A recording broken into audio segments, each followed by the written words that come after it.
እንኳን ሻዕቢያና ወያኔና ሱዳን ሌላም ቢጨመር በኢትዮጵያ ሉዓላዊነት ቅንጣት ታክል ስጋት የለም። ቅንጣት ታክል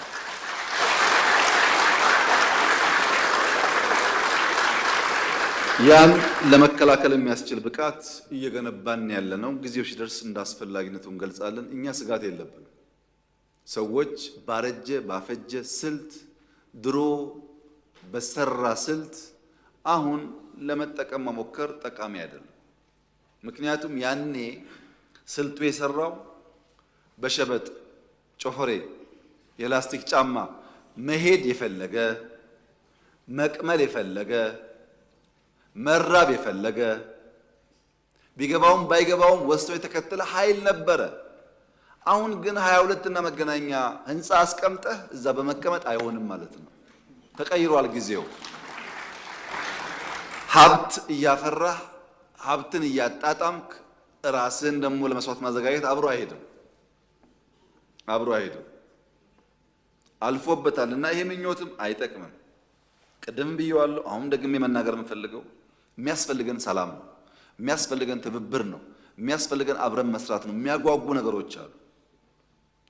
ትግራይ ጦርነት እንዲፈጠር ሰፊ ፍላጎት አለ። እምቢ ያልንበት ምክንያት ትርፍ የለውም ብለን አሁንም ለሰላም በራችን ክፍት ነው። ለንግግር በራችን ክፍት ነው።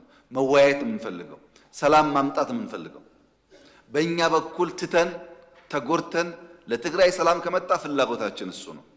ግን አንድ ነገር ማወቅ አለባችሁ። የዛሬ 20-30 ዓመት አሁን ያለው መንግስት አሁን እዚህ ፊት ለፊት የምታያቸው ሰዎች ከወረዱ በኋላ ተመልሰው መጥተው ኢትዮጵያን እንምራ ካሉ ኢትዮጵያ ሞታለች ማለት ነው። እውነቴን እነግራችሁ፣ ኢትዮጵያ ለዘመኑ ለሲዝን የሚመጥን መሪ መፍጠር ካልቻለች ሰዎች እየወጡ የሚመላለሱባት ከሆነ ኮሌክቲቭሊ ሞታለች ማለት ነው። ይሄ የሚያኮራ ነገር አይደለም፣ የሚያሳፍር ነገር ነው። 50 ዓመት ፓርቲ መርተህ ፓርቲ የሚተኩ ሰዎች ካልፈጠርክ ሌላ 1000 ቢሰጣ አትፈጥርም ማለት ነው። ቲፒኤልኤፍ 50 ዓመት ፖለቲካል ፓርቲ ሆኖ አንጋፋ ፓርቲ ሆኖ ወጣቱን ትውልድ ማመን ካልቻለ ኪሳራ ነው። በፍጹም አትጠብቁ። ድልና ቲፒኤልኤፍ አራምባና ቆቦ ናቸው። አትጠብቁ። ለምን መሰላችሁ? የሚያሳየው ነገር ኒው ብለድ፣ ኒው ቶት፣ ኒው ዳይሬክሽን የማይቀበል ፎርስ በነበረው ነገር የትም አይደርስም። ያስ ቢሆን እኛ የምንፈልገው ሰላም ነው። ከማንም ቢሆን መነጋገርና ሰላም ልማት ነው የምንፈልገው። ከግጭት አናተርፍም፣ አይጠቅመንም። በተለይ ትግራይ አካባቢ የኛ ትልቁ ምኞት ባህር ዳር የምናየውን፣ ጎንደር የምናየውን፣ ጅማ የምናየውን፣ አርባ ምንጭ የምናየውን የኮሪደር ዴቨሎፕመንት መቀሌ ማየት ነው ምኞታችን እሱ። ከዚህ ውጭ ያለው ጉዳይ አይጠቅመንም፣ አንፈልገውም። የኛ ባንዳዎች የክራብ ሜንታሊቲ ያላቸው፣ ክራብ ተጠላልፎ መውደቅ እንጂ ተያይዞ ማደግ አይችልም። ተጠላልፎ መውደቅ ጠቃሚ አፕሮች አይደለም። በእኛ ሀገር ብልህ ከራሱ ጠቢብ ግን ከሰው ይማራል ይባላል። ጠቢብ መሆን እንኳ ባንችል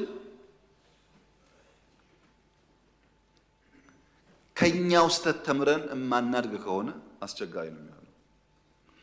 ባለፈው የፈጠርነውን ስህተት መድገም የለብንም። በቃን፣ ግጭት አያስፈልገንም።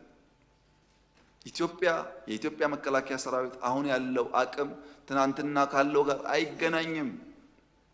ግጭት ካለ ኪሳራው ጥፋቱ ብዙ ነው እና እባካችሁን በየትኛውም ቦታ ያላችሁ ሊቀመንበር ካልሆናችሁ ዓለም የለ ይመስላችሁ።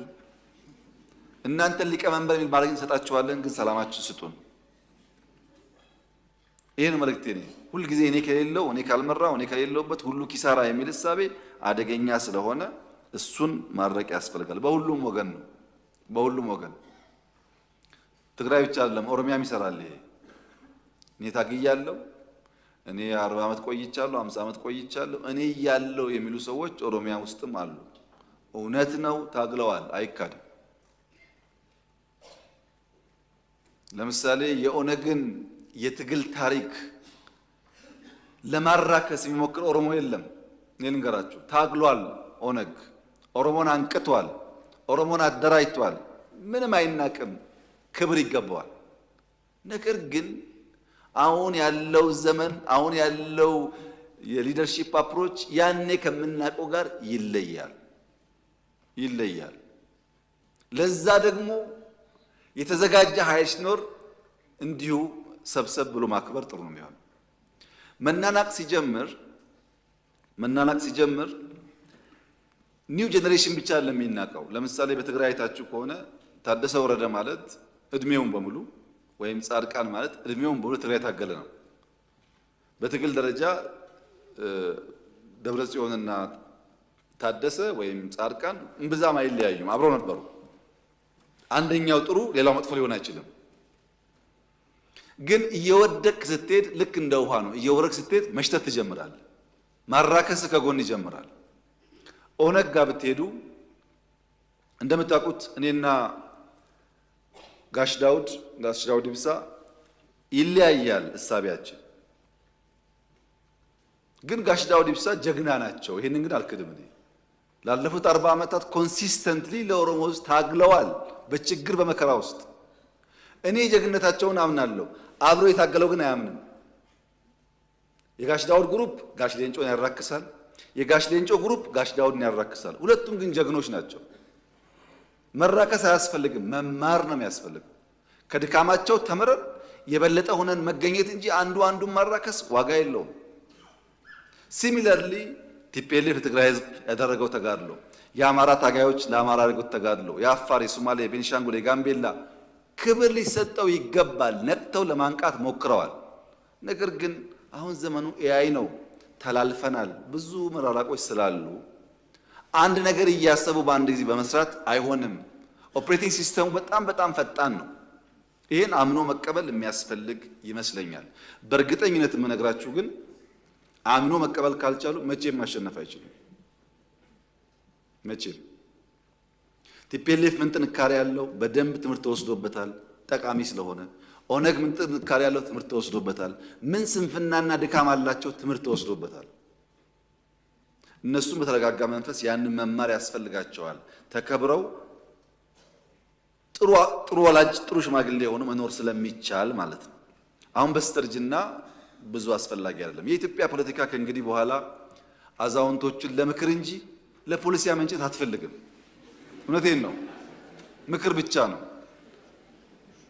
ምክንያቱም ዓለም ተገለባብጣለችና አሁን ያለችውን ዓለም እናንተ ለመገንዘብ በጣም ከባድ ስለሆነ አልፎ አልፎ ምክር ሲያስፈልግ ከሁሉም ሽማግሌዎች መስማት ጥሩ ነው። ማክበር ጥሩ ነው። ሲታመሙ ማሳከም ጥሩ ነው። ከሞቱም በክብር መቅበር ጥሩ ነው። ከዛ አልፎ ግን ፖሊሲ እንዲያመነጩ እኔም አልጠብቅም። ከኔና ከኔ በላይ ያላችሁም እርማችሁን አውጡ። ጊዜው እያለፈ ነው።